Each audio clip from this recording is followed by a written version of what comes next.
សូមគោរពជំរាបសួរខ្ញុំបាទបុនសុកជាជំនួយការក្រុមហ៊ុនភិនចនាបាយគឺហុងស៊ុយនៃជីវិតសូមអានជោគជតារាសីលេខប្រចាំជីវិតដួងកែវកំណើតអតិថិជនលេខរៀងទី21ឈ្មោះស្រួយសុកលីកើតថ្ងៃទី20ខែ5ឆ្នាំ2004វេលាម៉ោង8លេខប្រចាំជីវិតគឺលេខ1ដួងកែវកំណើតគឺដីដកម៉ោងដីបោកថ្ងៃដីដកខែដីដកឆ្នាំឈើដកម៉ោងរោងថ្ងៃកុលខែម្សាញ់ឆ្នាំវោ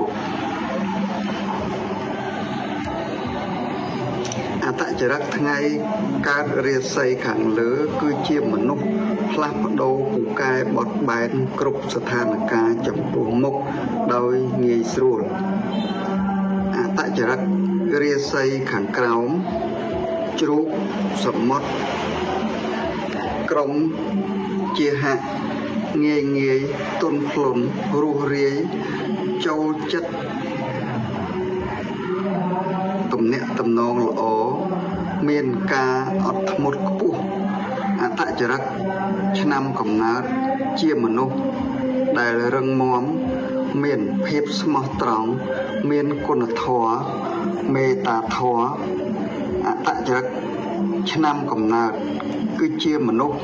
ដែលរឹងមាំមានភាពស្មោះត្រង់មានគុណធម៌មេត្តាធម៌ត្រង់ទៅត្រង់មក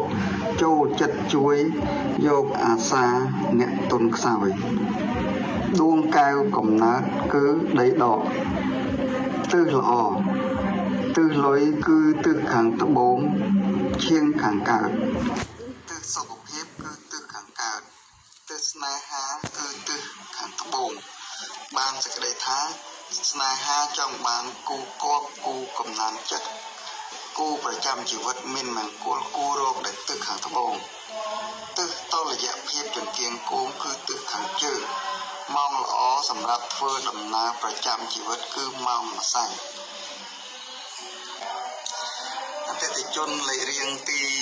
21ស្រួយសុកលីគួរតែទៅប្រឹក្សាយោបល់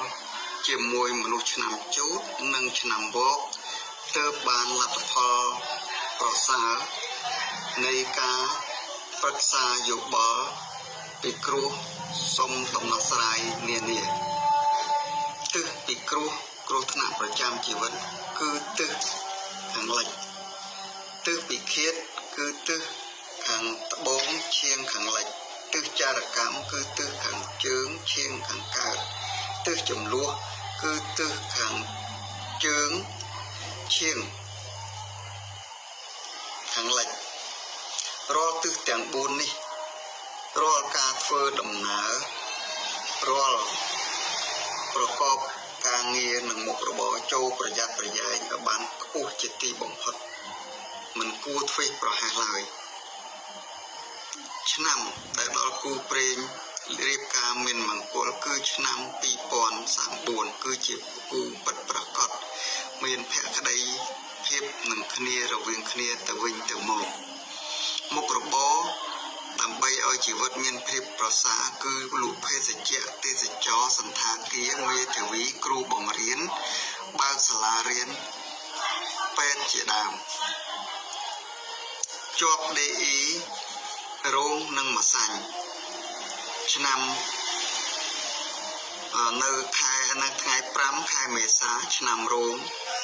ថ្ងៃទី5ខែឧសភាឆ្នាំម្សាញ់ឆ្នាំ2029វិធីកាយវាសនានិងដំណោះស្រាយជួយឲ្យជីវិតមានភាពប្រសើរសម័យខ្លួនគួរទំនាក់ទំនងមកស្ថាប័នហុងស៊ុយបាយជឿភិនចនានិងជួយកាត់គ្រោះជួយលើករាសីសូមប្រាប់មកស្ថាប័នមុនឲ្យបានមុន1ខែដំណើរជីវិតម៉ោងចថ្ងៃចឆ្នាំច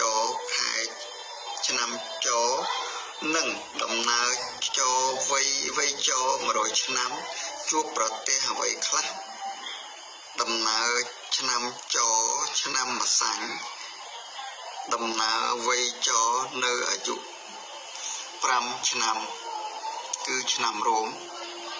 ដើម្បីលើករាសីប្រចាំជីវិតរៀងរាល់ថ្ងៃ